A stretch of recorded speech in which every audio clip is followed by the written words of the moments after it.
I didn't see you there. How embarrassing. I was just reading Barnaby Rudge. Great stuff. So far in the novel, there's been a lot of characters, and it's been hard for me to keep track of all these characters. But what's helped me is to keep in mind the relationships between them. And so far, there's been a lot of relationships between parent and child, between father and son, father and daughter, and a little bit between mother and son. We'll talk about that later. But, and I think it's interesting to look at that relationship, because parents, fathers, specifically in this time period, were a dominant authority in the child's life. They were an authority. So if we look at the idea of Barnaby Rudge and riots in general, riots are about rebelling against authority, expressing resentment. So I think it's interesting to see how these children almost rebel against their parents in some way. Specifically, let's think of the Chesters.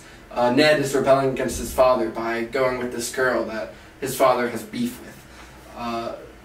So I think it would be interesting to compare these father-son relationships with really the only relationship we have between a mother and her son, Barnaby Rudge and his mother, and sort of compare the dynamics between that.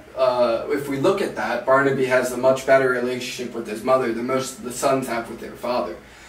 So I think it'd be interesting to examine the gender dynamics at play there, and the trauma in the Rudge's history, and also Barnaby Rudge's mental illness and how that may play into their relationship.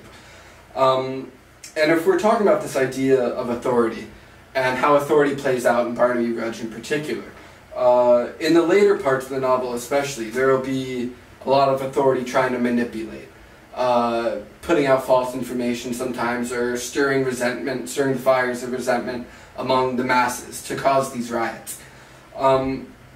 And if we look at this specific scene in chapter 24, towards the end of chapter 4, and we think about that, this is the scene where Sim goes to visit Mr. Chester and talks to him about Emma Hardale and his son.